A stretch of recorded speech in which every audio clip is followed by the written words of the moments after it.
Detail చూద్దాం. ప్రధాని మోడీకి అమెరికా అధ్యక్షుడు డొనాల్డ్ ట్రంప్ ఫోన్ చేశారు. పశ్చిమాసియాలో నెలకొన్న పరిస్థితులపై ఇరువురు చర్చించారు. అలాగే హర్ముజ్ జలసంధిలో చమురు రవాణాపై ఇరాన్ ఆంక్షలపైన ట్రంప్ మోడీ డిస్కస్ చేశారు. ఇక ప్రధాని మోడీకి ట్రంప్ ఫోన్ చేసిన విషయాన్ని భారత్లోని అమెరికా రాయబారి సెడియో గోర్ ట్విట్టర్ వేదికగా వెల్లడించారు. ఇక ట్రంప్తో ఫోన్లో మాట్లాడిన విషయాన్ని ప్రధాని మోడీ కూడా ధృవీకరించారు. ఈ మేరకు ట్విట్టర్లో ఓ పోస్టు పెట్టారు. పశ్చిమాసియాలో పరిస్థితులపై ట్రంప్తో ఫోన్లో మాట్లాడనని, ఇరువురి మధ్య ఉపయోగకరమైన సంభాషణ జరిగిందని తెలిపారు. మిడిల్ ఈస్ట్లో ఉద్రిక్తతలను తగ్గించడం, శాంతిని త్వరగా పునరుద్ధరించడం వంటి వాటికి భారతదేశం మద్దతు ఇస్తుందని పేర్కొన్నారు. ఇక ప్రపంచ చమురు రవాణాకు కీలకమైన హర్ముజ్ జలసంధిని తెరిచి సురక్షితంగా అందుబాటులో ఉంచడం అత్యంత కీలకమని ప్రధాని మోడీ నొక్కి చెప్పారు.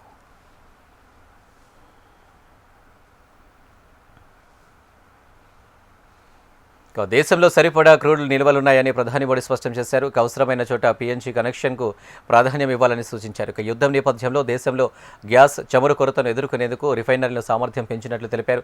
65 లక్షల మెట్రిక్ టన్నుల గ్యాస్ నిల్వల ఏర్పాటుకు కృషి చేస్తున్నామన్నారు. హర్ముజ్ జలసంధిని క్లియర్ చేసి అక్కడ చిక్కుకున్న భారతీయులను సురక్షితంగా తీసుకురావడమే తమ లక్ష్యమని తెలిపారు. भारत के पास क्रूड ऑयल के पर्याप्त स्टोरेज के और निरंतर सप्लाई की व्यवस्थाएं है। सभापति जी, हमारी सरकार की कोशिश है कि ईंधन के किसी एक ही स्रोत पर ज्यादा निर्भरता न रहे। सरकार घरेलू गैस सप्लाई में एलपीजी के अलावा पीएनजी पर भी बल दे रही है। बीते दशक में देश में पीएनजी कनेक्शन पर अभूतपूर्व काम हुआ है। बीते दिनों में इस काम को और तेज किया गया है।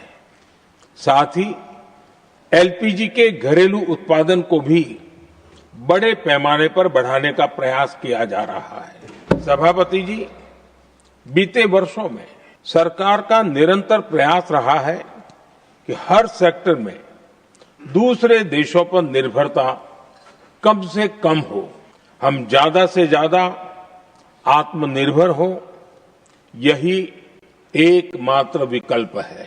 जैसे भारत का 90% से अधिक ट्रेड विदेशी जहाजों पर होता है, ये स्थिति किसी भी वैश्विक संकट में भारत की स्थिति को और भी गंभीर बना देती है। इसलिए सरकार ने मेड इन इंडिया जहाज बनाने के लिए करीब 70,000 करोड़ रुपए का अभियान शुरू। भारत आज ship building, ship breaking, maintenance and overhauling ऐसी हर सुविधा के निर्माण पर तेज गति से काम कर रहा है। పశ్చిమాసియా యుద్ధం నేపథ్యంలో రక్షణ మంత్రి రాజ్నాథ్ సింగ్ ఉన్నత స్థాయి సమావేశం నిర్వహించారు. సిడిఎస్ అనిల్ చౌహాన్తో సహా ఉన్నతాధికారులు హాజరయ్యారు. వార్ తీవ్ర ఉగ్రరూపం దాల్చితే భారత్పై పడే ప్రభావం, అలాగే ప్రస్తుత పరిస్థితిపై మీటింగ్లో ప్రధానంగా చర్చించారు. ఇప్పటి వరకు యుద్ధం నుంచి నేర్చుకున్న కార్యాచరణపై నిరంతరం అధ్యయనం చేయాలని అధికారులను రాజ్నాథ్ సింగ్ ఆదేశించారు.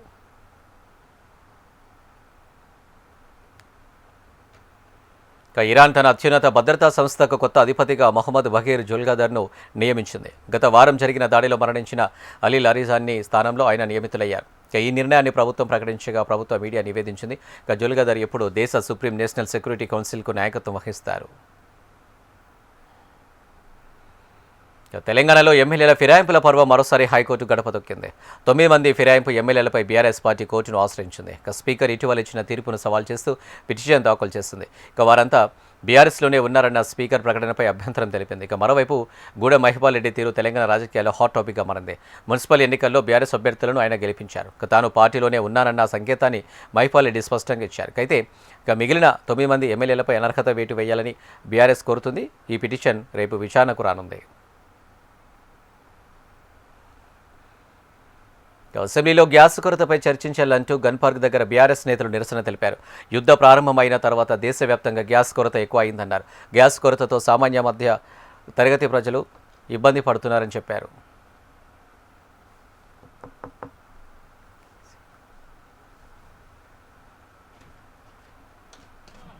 ఈ మధ్య కాలంలో యుద్ధం ప్రారంభమైన తర్వాత ఇరాన్, ఇజ్రాయెల్, అమెరికాల మధ్యన జరుగుతున్న ఈ ఘర్షణలో ఆంబోతుల కొట్లాటలో లేగదూడలు నలిగిపోయినట్టు ఇవాళ సామాన్యులు సమిధలవుతా ఉన్నారు. భారతదేశంలో ఇవాళ 1 కాదు 2 కాదు దేశవ్యాప్తంగా సామాన్య మధ్యతరగతి ప్రజలు, ముఖ్యంగా దిగువ మధ్యతరగతి ప్రజలు ఉజాలా పథకం అని పెట్టి మరి సిలిండర్లు ఇంటింటికి ఇస్తున్నామని చెప్పి కేంద్ర ప్రభుత్వం ఏదైతే గతంలో ఒక స్కీమ్ తెచ్చిందో దానికి అనుగుణంగా దాదాపుగా చాలా పెద్ద ఎత్తున సిలిండర్లు తీసుకున్నారు. అట్లాగే మన రాష్ట్రంలో కూడా కాంగ్రెస్ ప్రభుత్వం మరి మేము 500 రూపాయలకే సిలిండర్ ఇస్తామని చెప్పి నమ్మబలికి ఇవాళ వారు కూడా ఎన్నికల మేనిఫెస్టోలో ఇచ్చిన మాట నమ్మి కూడా లేని వాళ్ళు కూడా తీసుకునే పరిస్థితి. కానీ యుద్ధం ప్రారంభమైన తర్వాత ఇవాళ ఎల్పీజీ గోడౌన్లు ఎక్కడెక్కడైతే ఉన్నాయో, డిస్ట్రిబ్యూషన్ నెట్వర్క్లు ఎక్కడెక్కడైతే ఉన్నాయో ఇవాళ అంతటా కూడా చాంతాడంత లైన్లు, ఎక్కడికక్కడ పెద్ద ఎత్తున ప్రజలు ఆందోళన వ్యక్తం చేసే పరిస్థితులు ఇవాళ నెలకొని ఉన్నాయి. ఒకవైపు కేంద్ర ప్రభుత్వమేమో పార్లమెంట్లో అడిగినా బయట మాట్లాడినా ఏ కొరత లేదు, మేము చూసుకుంటున్నాము, మేము మేనేజ్ చేస్తాము అని వారు చెప్తా ఉన్నారు, నమ్మబలుకుతా ఉన్నారు. కేంద్ర పెట్రోలియం శాఖ మంత్రి మాట్లాడినా, ప్రధానమంత్రి మాట్లాడినా ఏమీ లేదు, అంతా బానే ఉంది అని విశ్వాసాన్ని కల్పించే విధంగా వారు మాట్లాడుతున్నారు. కానీ క్షేత్రస్థాయిలో పరిస్థితులు అట్లా లేవు. ఇవాళ ఏ గోడౌన్ కాడికి పోయినా భారీ క్యూ లైన్లు, భారీగా ప్రజలు ఆందోళనలో ఉన్నారు. రాష్ట్ర ప్రభుత్వమేమో కేంద్రం సహకరించట్లేదు, సప్లై లేదు, ఇబ్బంది ఉంది, కేంద్రం ఏమీ చేయలేకపోతే మేమేం చేస్తాము. పెట్రోలియం శాఖ జవహర్ నగర్ డంప్ యార్డుపై శాసనసభలో ఆసక్తికర చర్చ జరిగింది. డంప్ యార్డుతో ప్రజలు రోగాల బారిన పడుతున్నారని మల్లారెడ్డి అన్నారు. ప్రజల బాధ చూడలేకపోతున్నానని అన్నారు. మల్లారెడ్డి వ్యాఖ్యలకు మంత్రి శ్రీధర్ బాబు కౌంటర్ ఇచ్చారు. కొందరు మెప్పు కోసం మల్లారెడ్డి మాట్లాడుతున్నారని అన్నారు. మరో 3 ప్రాంతాల్లో డంప్ యార్డుల కోసం కార్యాచరణ చేస్తున్నామని మంత్రి వివరించారు. 2 సంవత్సరాలు 4 నెలల సంది భరించలేము. కొత్త గుట్ట చెత్తకుండి తయారు చేసిరు, కొత్తదొకటి. అది రోగాన బారి పడుతున్నారు. వాటర్ల పొల్యూషను, గాలిల పొల్యూషను, భూమిల పొల్యూషను, మురికి నీరు ఉండలేక 2 లక్షలన్నర ప్రజలు ఉంటాడు. దయచేసి అన్న శ్రీధర్ అన్న, నువ్వంటే నాకు చాలా అభిమానం, నన్ను పగబట్టకన్నా. ఎందుకంటే నా నియోజకవర్గం బంగారం అసుంటి, దేశంలోనే నంబర్ 1 అసుంటి మేడ్చల్ నియోజకవర్గం. దాన్ని తుకుడలు అచలం కుతలం చేసేది. దాన్ని దయచేసి స్పెషల్ కేటగిరీ కింద జిహెచ్ఎంసీ చెత్తంతా ఆడికే వస్తుంది, దాన్ని ఒకటి క్లీన్ చేసి మీకు దండ. ఎందుకంటే అక్కడ నేను ఉండలేకపోతున్నా, నేను ఎందుకు వస్తున్నా, ఎందుకు గెలిచినరా ఇక్కడి నుంచి అని భరించలేకపోతున్నా. నేను శ్రీధర్ అన్న నీకు దండం పెడుతున్నా, అదొక్కటి నాకు స్పెషల్ ఫండ్ ఇచ్చి 500 కాదు 1000 కోట్లైనా సరిపోవు. నువ్వు దీనికి బడ్జెట్లో ఇక్కడ జిహెచ్ఎంసీకి ఇచ్చిందంతా కూడా దానికి ఇవ్వాలి. ఎందుకంటే ఈ చెత్త అంతా అక్కడనే వస్తుంది.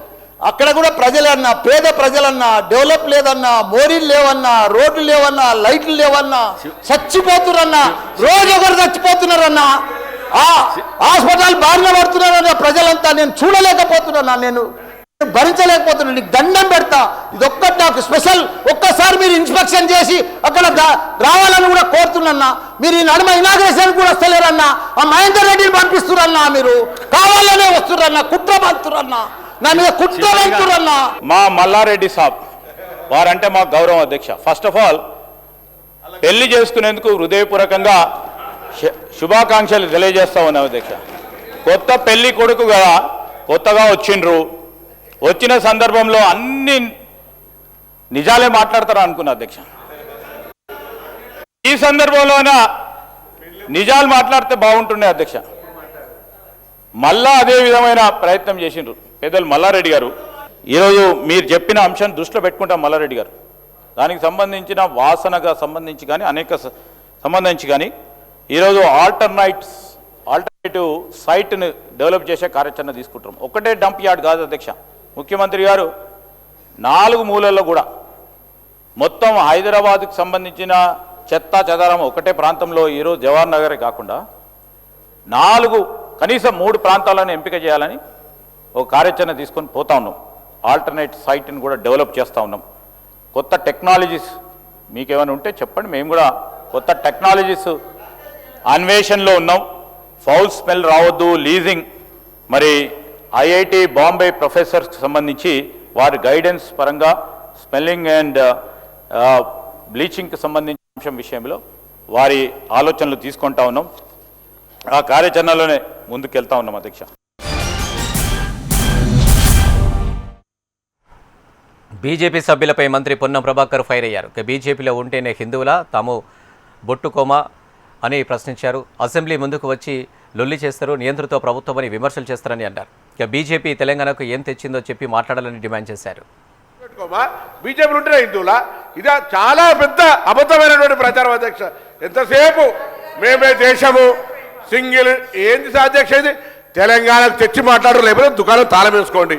ఇంకా నిన్న అసెంబ్లీకి వచ్చి అధ్యక్ష మీరున్నారు, స్పీకర్కి వచ్చి రిప్రజెంటేషన్ గౌరవ సభాధిపతికి రిప్రజెంటేషన్ చేయొచ్చు, వచ్చి అసెంబ్లీ మీద లొల్లి చేస్తారు.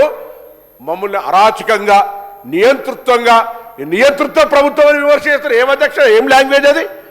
ఇంత డెమోక్రటిక్గా నిలుచొని మంచిగా మాట్లాడే అవకాశం ఇంత పెద్దగా మీరు సభా మర్యాదలు కాపాడుతూ ప్రతిపక్ష పార్టీ ఎంతమంది మెంబర్లు ఉన్నారో అనేటువంటి మాటలు ఇప్పుడు ఇస్తుంటే ఆయన ఎంతసేపు పొద్దుగాల ఏదేదో భయపెట్టేటువంటి ప్రయత్నం చేస్తే ఎవరు ఇక్కడ ఏం లేదు.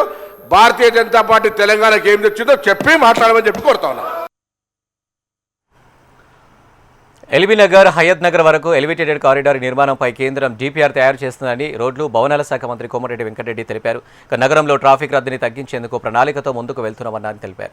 విజయవాడకు 2-3 గంటల్లో చేరే విధంగా డబుల్ డెక్కర్ రోడ్డును మంజూరు చేయించుకున్నామని తెలిపారు. ఇది సేమ్ నాగ్పూర్ మోడల్లోనే ఇది చేయడానికి ఆల్మోస్ట్ ఆల్ ప్రపోజల్ కూడా అప్రూవ్ అయింది. నెక్స్ట్ మంత్ యాన్యువల్ మీటింగ్ ఉన్నది, దాంట్లో అప్రూవ్ చేస్తారని చెప్పి గడ్కరీ గారు ఇప్పటికే దానికి సంబంధించిన DPR కూడా చేయడం జరిగింది. 99% 1-2 మంత్స్లోనే దీన్ని అప్రూవ్ చేయించుకొని ఒక 6 మంత్స్ లోపల టెండర్ ప్రక్రియ పూర్తి చేసి అది పూర్తి చేపిస్తామని చెప్పి ఇప్పుడు నేషనల్ హైవే టోల్ కలెక్ట్ చేసు మళ్ళా అదనంగా 10,410 కోట్ల రూపాయలతోని ఇవాళ 6 లేన్ ప్లస్ 2 సర్వీస్ రోడ్తోని నెక్స్ట్ మంత్ టెండర్ పిలుస్తున్నాం. దాని 2023 నుంచి ఇప్పటి వరకు అంబేద్కర్ ఓవర్సీస్ పథకం ద్వారా సుమారు 2,000 మంది విద్యార్థులకు విదేశీ విద్య ద్వారా ఉపకార వేతనాలు చెల్లించమని మంత్రి అడ్లూరి లక్ష్మణ్ కుమార్ వెల్లడించారు. ఇందుకోసం ఇప్పటి వరకు 607 కోట్లు ఖర్చు చేశామని చెప్పారు. విదేశాల్లో చదువుకునే వారికి ఈ పథకం కింద నిబంధనలకు అనుగుణంగా ప్రభుత్వమే ఫీజు చెల్లిస్తుందని తెలిపారు. 607 కోట్ల రూపాయలు ఇప్పటి వరకు అంబేద్కర్ ఓవర్సీ ద్వారా 2023 నుంచి ఈ రోజు వరకు చెల్లించిన విషయాన్ని మీ ద్వారా గౌరవ సభ్యులకు తెలియజేస్తూ అధ్యక్ష, మైనార్టీకి సంబంధించినటువంటి సుమారు 500 మంది ఉంటే సుమారు 600 మంది విద్యార్థులకు బయటి దేశానికి పంపించేటువంటి అవకాశాన్ని కల్పించిన అధ్యక్ష. దానికి కానీ ఇప్పటి వరకు సుమారు 1110 ఉన్నటువంటి గత ప్రభుత్వం ఉన్నటువంటి దాన్ని సుమారు 2,000 మంది విద్యార్థులకు అంబేద్కర్ ఓవర్సీ ద్వారా ఉన్నత విద్య చదువుకునేందుకు ఈ ప్రభుత్వం అవకాశం కల్పించింది అధ్యక్ష. దానికి గాను సుమారు ఏదైతే 607.49 కోట్ల రూపాయలు చెల్లించే అధ్యక్ష, ఇంకా 53 కోట్ల రూపాయలు చెల్లించాల్సిన విద్యార్థులు బకాయిలు అధ్యక్ష. సాధ్యమైనంత అధ్యక్ష ఆ ఒక్క బకాయిలు కూడా అంబేద్కర్ ఓవర్సీ విదేశీ చదువుకున్న విద్యార్థులకు చెల్లించే బాధ్యత ప్రభుత్వాన్ని అన్న విషయాన్ని మీ ద్వారా మా సభ్యులకు మనవి చేసుకున్న అధ్యక్ష. కాంగ్రెస్ ప్రభుత్వం హైటెక్ చీటింగ్ బడ్జెట్ ప్రవేశపెట్టిందని బీజేపీ శాసనసభ పక్ష నేత ఏలేటి మహేశ్వర్ రెడ్డి అన్నారు. ఇది ఎండమావి బడ్జెట్ అని, కేవలం కాగితాలకే పరిమితమైందన్నారు. 80% కూడా ఖర్చు చేయడం లేదన్నారు. దేశంలోనే అతి తక్కువ ఖర్చు చేస్తున్న రాష్ట్రం తెలంగాణ అని అన్నారు. RBI నుంచి అప్పు తీసుకుంటే తప్ప రాష్ట్రాన్ని నడపలేని పరిస్థితి ఏర్పడిందని చెప్పారు. చీటింగ్ బడ్జెట్ ప్రవేశపెట్టడంలో హ్యాట్రిక్ సాధించినటువంటి బట్టి విక్రమార్క గారు వరుసగా 3వసారి అదే మోసపూరిత బడ్జెట్, ఆర్థిక విధ్వంసానికి బాటలు వేసే తిరోగమన బడ్జెట్, ఓట్లేసి గెలిపించిన ప్రజలకు ఇచ్చిన హామీలు ఎగవేతల బడ్జెట్, ఇచ్చిన హామీలకు అమలు అవసరమైనటువంటి నిధులు కేటాయించినటువంటి చీటింగ్ బడ్జెట్ అధ్యక్ష. ఇది ఎండమావిగా కనబడేటువంటి బడ్జెట్ అధ్యక్ష. నిధులు ఉన్నట్టే కనిపిస్తాయి కానీ విడుదల కావు, ఖర్చు జరగదు. బడ్జెట్ కాగితం మీద అమలు శూన్యం. ఈ ప్రభుత్వ బడ్జెట్ వాస్తవంగా కేవలం కాగితాల మీద పరిమితమైంది అధ్యక్ష. ఎందుకంటే ఎక్కడ కూడా 80% మించి ఈ రోజు వరకు కూడా ఖర్చు చేయలేదు అధ్యక్ష. ఈరోజు 23-24 కూడా 79% మాత్రమే ఖర్చు చేశారు. మొన్న 24-25లో 80%. ఇంకా ఆంధ్రకర విషయం ఏంటంటే అధ్యక్ష, ఒక్కసారి కూడా గతగా సగటు చూసుకుంటే 79% మాత్రమే ఖర్చు చేస్తున్నటువంటి దేశంలోనే మరి కాంగ్రెస్ ప్రభుత్వానికి పేదలు బీసీలపై ప్రేమ లేదన్నారు బీజేపీ ఎమ్మెల్సీ అంజిరెడ్డి. 10% జనాభా ఉన్న మైనారిటీలకు బడ్జెట్లో 3,700 కోట్లు కేటాయించారని, 57% ఉన్న బీసీలకు 3,000 కోట్లు మాత్రమే కేటాయించడంపై మండిపడ్డారు. మరోవైపు కామారెడ్డిలో గత వర్షాకాలంలో 350 కోట్ల నష్టం జరిగిందని అంచనా వేస్తే 10 కోట్లు విడుదల చేశారన్నారు. త్వరగా అన్ని పనులు చేసే సీఎం తన చిత్తశుద్ధి నిరూపించుకోవాలన్నారు. కామారెడ్డిలో ఆగస్టులో జరిగిన నష్టం కోసం 26, 27, 28 తారీఖులో సుమారు 500 మీటర్ల క్లౌడ్ బస్ట్ జరిగి ఎంతోమంది నష్టపోయారు. ఆ నష్టపరిహారం కోసానికి ఈరోజు క్వశ్చన్ వేయడం జరిగింది. ముఖ్యమంత్రి గారు సెప్టెంబర్ 4వ తారీఖు రావడం జరిగింది కామారెడ్డికి. వాళ్ళు చేసిన ఎస్టిమేషన్ ప్రకారము సుమారు 350 కోట్లు ఎస్టిమేషన్ ఇవ్వడం జరిగింది. ఆ ఇల్లు కోల్పోయిన వాళ్లకు ఆగస్టులో వర్షం వస్తే 2025 ఇప్పుడు చూస్తే ఏప్రిల్ ఉంది, మళ్ళీ నెక్స్ట్ విడత ఇస్తానికము ఇదే మన ముఖ్యమంత్రి గారు వచ్చినప్పుడు ఒక 10 కోట్లకే జీవో ఇవ్వడం జరిగింది. బీసీల విషయంలో బడ్జెట్లో ఫార్ములా ఏ రేస్ కేసులో నమోదైన ఛార్జ్షీట్పై మాజీ మంత్రి కేటీఆర్ స్పందించారు. లేని కేసుని ఉన్నట్లు చూపిస్తున్నారని, గ్యారంటీలపై దృష్టి మరల్చేందుకు ఛార్జ్షీట్ను తెరపైకి తీసుకొచ్చారని విమర్శించారు.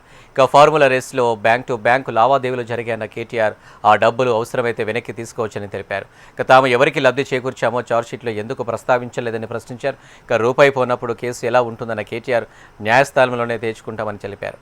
తాము ఫార్ములా ఈ రేస్ పెడితే రాష్ట్రానికి 700 కోట్ల ఆదాయం వచ్చిందని, కాంగ్రెస్ ప్రభుత్వం పెట్టిన అందాల పోటీతో రూపాయి కూడా రాలేదని విమర్శించారు.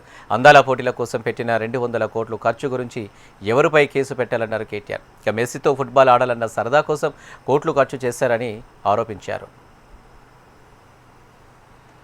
ఫార్ములా ఈ రేస్ కేసుపై కేటీఆర్ వ్యాఖ్యలకు మంత్రి సీతక్క కౌంటర్ ఇచ్చారు. లొట్టోపీస్ కేసు అయితే కేటీఆర్ ఎందుకు భయపడుతున్నారని ప్రశ్నించారు.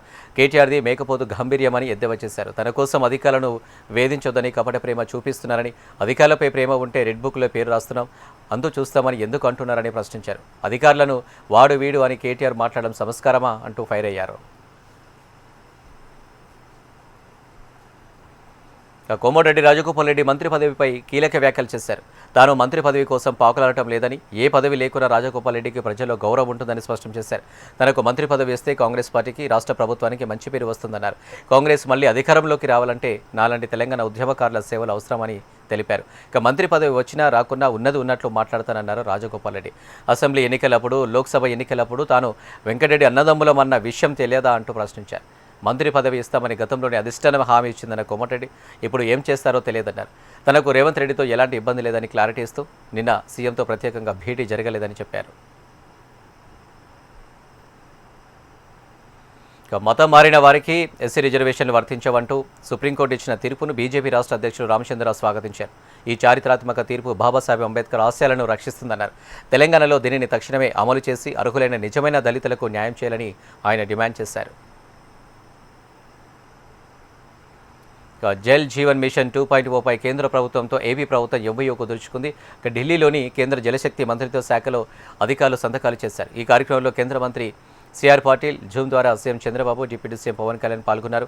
ఇంటింటికి సురక్షితమైన తాగునీరు అందించడమే ప్రభుత్వ లక్ష్యమని, 2028 డిసెంబర్ నాటికి హర్ ఘర్ జల్ సహకారాన్ని పెంచినందుకు కేంద్రానికి పవన్ కళ్యాణ్ ధన్యవాదాలు తెలిపారు. గోదావరి పుష్కరాల నాటికి పోలవరం పూర్తి కావడానికి సహకరించాలని కేంద్ర జలశక్తి మంత్రిని సీఎం చంద్రబాబు కోరారు. విద్యుత్ శాఖపై ఏపీ సీఎం చంద్రబాబు సమీక్ష నిర్వహించారు. విద్యుత్ కొనుగోలు ఛార్జీలను తగ్గించే అంశంపై దృష్టి సారించాలని అధికారులను ఆదేశించారు. ప్రజలపై విద్యుత్ భారం తగ్గేలా సంస్కరణలు చేపట్టాలని అన్నారు. పీఎం సూర్య ఘర్ పథకం ప్రజలకు మరింత చేరువవ్వాలని సూచించారు. విద్యుత్ సంస్థల రుణాలు తీరేలా ప్రణాళికలు రూపొందించాలని అన్నారు. ఇప్పటి వరకు విద్యుత్ శాఖలో 339 కోట్ల రూపాయలు ఆదా చేశామని తెలిపారు. ఏపీ సెక్రటేరియట్లో టౌన్ ప్లానింగ్ విభాగం ఉన్నతాధికారులు, నరేడ్కో, క్రెడాయి వంటి ప్రతినిధులతో మంత్రి నారాయణ సమావేశమయ్యారు. ఈ సమావేశంలో భవన అనుమతుల ప్రక్రియను వేగవంతం చేయడం, స్థానిక వాసులకి సౌలభ్యాలు కల్పించడం ప్రధాన ఉద్దేశంగా తీసుకున్నారు. నిబంధనల్లో సడలింపు, పారదర్శకత పెంపు ఇప్పటికే కూటమి అధికారంలోకి వచ్చిన తర్వాత భవన లేఅవుట్ నిబంధనల్లో పలుమార్లు సడలింపు చేర్పులు చేసి వాసులు, డెవలపర్లు వాళ్ళ కోసం అనుకూల పరిసరాలని సృష్టించింది. నిబంధనలు సులభతరం చేయడం ద్వారా భవన నిర్మాణాల్లో బ్యూరోక్రాటిక్ సమస్యలు తగ్గడం, ప్రాజెక్టుల వేగవంతమైన అమలు సాధ్యంపై మీటింగ్లో చర్చించారు. ఇక విజయవాడలో జనసేన పార్టీ ప్రజాప్రతినిధులు ముఖ్య నేతలతో AP deputy CM Pawan Kalyan భేటీ అయ్యారు. సమావేశానికి మంత్రులు, ఎమ్మెల్యేలు, జిల్లా నాయకులు హాజరయ్యారు. క్షేత్రస్థాయిలో పార్టీ బలోపేతంపై చర్చించారు. ఇక జనసేన క్రియాశీలక సభ్యత్వంపై పార్టీ అధినేత పవన్ కళ్యాణ్ సంతృప్తి వెలిబుచ్చారు. ఇక అవసరమైతే సభ్యత్వ గడువు కూడా పెంచుదామని పవన్ సూచించారు. ఇక త్వరలో స్థానిక సంస్థల ఎన్నికలు ఉండే అవకాశం ఉండడంతో అందుకు సంసిద్ధంగా ఉండాలని పార్టీ శ్రేణులకు పవన్ కళ్యాణ్ పిలుపునిచ్చారు. ప్రైవేట్ స్టీల్ ప్లాంట్లపై కేంద్ర రాష్ట్ర ప్రభుత్వాలు కనబరుస్తున్న శ్రద్ధ వైజాగ్ స్టీల్ ప్లాంట్పై ఎందుకు చూపించడం లేదని ఏపీ కాంగ్రెస్ కమిటీ అధ్యక్షులు వైఎస్ శ్రీనివాస్ ప్రశ్నించారు. నక్కపల్లిలో ఆర్బిటల్ మెటల్ స్టీల్ ప్లాంట్ తీసుకురావడంపై ఎన్నో గొప్పలు చెప్పుకున్నారు. కానీ వైజాగ్ స్టీల్ ప్లాంట్ ప్రైవేటీకరణ చేయబోమని ఎందుకు చెప్పలేదన్నారు. ఇక స్టీల్ అథారిటీ ఆఫ్ ఇండియా లిమిటెడ్లో విలీనం చేయాలని వైజాగ్ స్టీల్ ఎప్పటి నుంచో అడుగుతుందని చెప్పారు. ఇక మెటల్ స్టీల్ ప్లాంట్కు చంద్రబాబు ధురంధర్లా, వైజాగ్ స్టీల్కు కల్నాయకులా మారారని షర్మిల విమర్శించారు. మెటల్ స్టీల్ ప్లాంట్కి ఇచ్చినని రైతులు వైజాగ్ స్టీల్ ప్లాంట్కి ఇచ్చి నిరూపించుకోవాలన్నారు. చంద్రబాబు గారు ఈ మెటల్ స్టీల్ ప్లాంట్కి మీరు దురంధర్ అయితే మీరు వైజాగ్ స్టీల్ ప్లాంట్కి కల్నాయక్గా అయ్యారు. ఒక ప్రైవేట్ స్టీల్ ప్లాంట్ మీద అంత ప్రేమ చూపిస్తున్నారు, మీరు ఒక విలన్గా మిగిలిపోవద్దండి అని కోరుతున్నాం. దయచేసి దిస్ ఇస్ నాట్ రైట్. పోనీ ఈక్వల్ ప్లాట్ఫామ్ ఇవ్వండి, సేమ్ ఫుట్టింగ్ ఇవ్వండి. మీరు ఎన్ని రాయితీలు అయితే మెటల్ స్టీల్ ప్లాంట్కి ఇచ్చారో అన్ని రాయితీలు వైజాగ్ స్టీల్ ప్లాంట్ కూడా ఇవ్వండి. Congress party is challenging you today. Metal steel plant కంటే అద్భుతంగా నడుస్తుంది వైజాగ్ స్టీల్ ప్లాంట్. మీరు అక్కడ ఎన్ని రాయితీలు ఇచ్చారో ఇక్కడ కూడా అన్ని రాయితీలు ఇచ్చి చూడండి. మీకు నిజంగానే చిత్తశుద్ధి ఉంది అంటే నిరూపించుకోండి. అలా కాకుండా వైజాగ్ స్టీల్ ప్లాంట్కి ఇవ్వాల్సిన మేలులన్నీ వైజాగ్ స్టీల్ ప్లాంట్ ఏ డిమాండ్లు అయితే చేసిందో ఆ డిమాండ్లన్నీ వైజాగ్ స్టీల్ ప్లాంట్కు మీరు మీట్ కాకుండా మెటల్ స్టీల్ ప్లాంట్కి అందించారు. తమిళ బోట్ల తరలింపు వివాదంపై అధికార యంత్రాంగం చర్యలు మొదలుపెట్టింది. ఇక నెల్లూరు మత్స్యకారుల సమస్య పరిష్కరించాలని ఏపీ సీఎం చంద్రబాబు ఆదేశించారు. ఇక నెల్లూరు జిల్లా ఇన్ఛార్జ్ మంత్రి ఫారూక్ నారాయణ, కొల్లు రవీంద్ర, ఆనం రామనారాయణరెడ్డి, మోపిదేవి, సోమిరెడ్డి, ఆప్కాప్ చైర్మన్, మత్స్యశాఖ అధికారులు జిల్లా కలెక్టరేట్లో మత్స్యకారుల సమస్యలు, తమిళ బోట్ల తరలింపు వివాదంపై సమీక్షిస్తున్నారు. రామగుండం సింగరేణి ప్రాంతంలో మైనింగ్ యూనివర్సిటీ, ఈఎస్ఐ ఆసుపత్రి నిర్మించాలని పెద్దపల్లి ఎంపీ వంశీకృష్ణ లోక్సభలో డిమాండ్ చేశారు. సింగరేణి కార్మికుల రిటైర్డ్ పెన్షన్ నెలకు 10,000 రూపాయలు ఇవ్వాలన్నారు. ఇక పెద్దపల్లిలో సెమీ కండక్టర్ సౌకర్యం ఏర్పాటు చేయలేదని చివరకు ఆంధ్రాకు తీసుకుపోయి ప్రారంభించారన్నారు. రిక్వెస్ట్ పెట్టినాము. ఈఎస్ఐ హాస్పిటల్ మా దగ్గర సింగరేణి కార్మికులు చాలా మంది ఉంటారు, వారి కోసం ఈఎస్ఐ హాస్పిటల్ పెట్టాలి సార్ అని చెప్పి మేము రిక్వెస్ట్ పెట్టినాం. కానీ దాని ఒక్క ప్రాజెక్ట్ కూడా ఫండ్స్ ఇవ్వకుండా ఈ సెంటర్ మమ్మల్ని శిక్షిస్తుందని చెప్పి ఈ సభాముఖంగా తెలియజేస్తున్నాం సార్.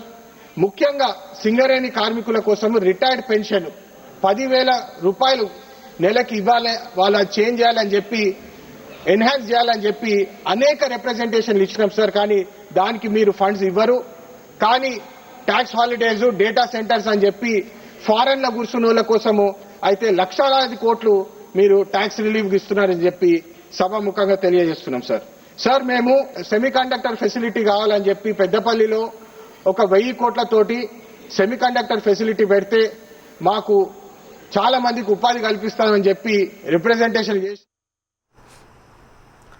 ఏపీలో కల్తీపాలతో చనిపోయిన వారి కుటుంబాలకు 10 లక్షల నష్టపరిహారం ఇవ్వాలని వైసీపీ ఎంపీ వైవి సుబ్బారెడ్డి రాజ్యసభలో కోరారు. ఇక పాల కల్తీని అరికట్టేందుకు FSSAI క్షేత్రస్థాయిలో పర్యవేక్షణ చేయాలన్నారు. ఇక నిరంతరం తనిఖీలు చేపట్టి శాంపిల్స్ ల్యాబ్లకు పంపించాలని వైవి సుబ్బారెడ్డి సూచించారు.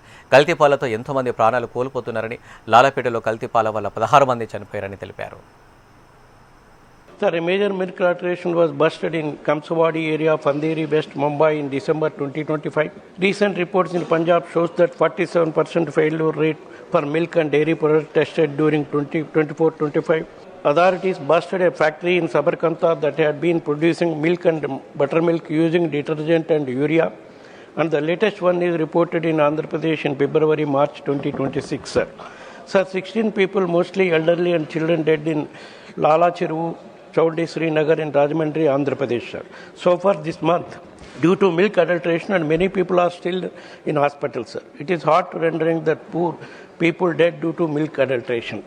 There are reports that ethylene glycol added in milk, which purportedly caused death of many people, sir. Sir, firstly, I demand that compensation of rupees 10 lakhs to give to kin of each dead milk adulteration in AP, sir. And secondly, I strongly feel that adulteration can be controlled and stopped only when FSSAI conduct strict and regular surveillance instructions and not superficially controlled and superficially, but by reaching the ground, taking sample of milk and milk products and once find adulterated through the lab tests, sir. Fruit juice పేరుతో చక్కెర నీటిని కంపెనీలు అమ్ముతున్నాయని ఆప్ MP Raghav Chadha రాజ్యసభలో అన్నారు. ముందు భాగంలో మెరిసే తాజా పనుల చిత్రాలతో మోసం చేస్తున్నాయని తెలిపారు. ప్యాకెట్ వెనుక భాగంలో చిత్రాలు కేవలం మార్కెటింగ్ ప్రయోజనాల కోసం మాత్రమేనని చిన్న అక్షరాలతో రాసి అసలు నిజాన్ని దాస్తున్నాయని అన్నారు. తప్పుడు ప్రకటనలతో లక్షలాది మంది మధుమేహ జీవనశైలి వ్యాధుల బారిన పడుతున్నారని తెలిపారు. ఆరోగ్యం పేరుతో హానికరమైన ఉత్పత్తుల అమ్మకాన్ని నివారించడానికి తక్షణమే చర్యలు తీసుకోవాలని డిమాండ్ చేశారు. कंज्यूमर बाजार एक बड़ी बीमारी का शिकार है जिसे मिसलीडिंग ब्रांडिंग और फॉल्स एडवर्टीजमेंट के नाम से जाना जाता है. जब हम एक फ्रूट जूस की बोतल खरीदते हैं तो उसके फ्रंट पे फ्रेश फ्रूट जूसेस की बड़ी जूसी फ्रूट्स की पिक्चर होती है, लेकिन पीछे स्मॉल टेक्स्ट में बैक ऑफ द पैकेजिंग उस फ्रूट जूस के लिखा होता है that picture is only for marketing purpose only. And हमारे देश का कंज्यूमर, खास तौर पे देश का युवा, इन ड्रिंक्स को ये सोच के कंज्यूम करता है कि ये हेल्दी है और न्यूट्रिशियस है, लेकिन उसे पता नहीं कि वो चीनी का घोल पी रहा है जिसके चलते डायबिटीज, ओबेसिटी और लाइफस्टाइल डिजीजेज होती हैं. My question to the honourable minister through you sir is that what steps is the government taking to ensure that we put a ban on misleading imagery, ताकि ऐसा ना हो कि mislead करें visually और comply करें technically. How are we ensuring that high in sugar disclosures are put at the front of the packet? And lastly, how are we going to ensure that there is category clarity that whether this product is a fruit juice or a sugar plus water? పశ్చిమాసియా యుద్ధానికి తాత్కాలిక విరామంతో దేశ stock మార్కెట్లు లాభాలు మూశాయి. సెన్సెక్స్ 1372 పాయింట్లు లాభపడి 74,068 పాయింట్ల దగ్గర స్థిరపడింది. 399 పాయింట్ల లాభంతో 22,912 పాయింట్ల దగ్గర నిఫ్టీ ముగిసింది. టెక్సాస్ తీరంలో భారీ ప్రమాదం చోటు చేసుకుంది. ఆర్డర్ పోర్ట్లోని వలేరో ఆయిల్ రిఫైనరీలో పేలుడు సంభవించింది. భారీ శబ్దాలతో రిఫైనరీలో పేలుడు జరగగా ఆ ప్రభావంతో పరిసర ప్రాంతాల్లో భవనాలు దద్దరిల్లాయి. పశ్చిమ టెక్సాస్లో పొగ కమ్మేసింది. దాంతో ప్రజలు భయాందోళనకు గురయ్యారు. పేలుడు ప్రభావంతో రిఫైనరీలో భారీ ఎత్తున మంటలు చెలరేగాయి. వెంటనే స్పందించిన అధికార యంత్రాంగం మంటలను అదుపులోకి తీసుకొచ్చేందుకు ప్రయత్నిస్తుంది. చుట్టుపక్కల ప్రాంతాల్లో పొగ కమ్మేయడంతో టెక్సాస్ ప్రజలు అప్రమత్తంగా ఉండాలని అధికారులు సూచించారు. సురక్షిత ప్రాంతాలకు వెళ్లాలని తెలిపారు. ప్రమాదానికి ఇండస్ట్రియల్ హీటర్ కారణమని ప్రాథమికంగా నిర్ధారించారు. వలేరో ఆయిల్ రిఫైనరీలో 770 మంది సిబ్బంది ఉండగా రోజుకు 4,35,000 బ్యారెళ్ల చమురు ఉత్పత్తి అవుతుంది. యుద్ధం కారణంగా నెలకొన్న సంక్షోభం నేపథ్యంలో వలేరో రిఫైనరీ పేలుడు మరింత ఆందోళనకు గురిచేస్తుంది.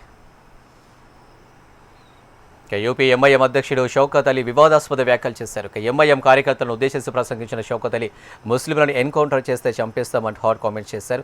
తమకు 111 స్థానాలు అవసరం లేదని 11 స్థానాలు ఎంఐఎంను గెలిపిస్తే చాలని తెలిపారు. తమను గెలిపిస్తే ముస్లింలపై ఎన్కౌంటర్లు చేస్తే వారికి ఎన్కౌంటర్తోనే సమాధానం చెప్తామంటూ వ్యాఖ్యలు చేశారు షౌకత్ అలీ.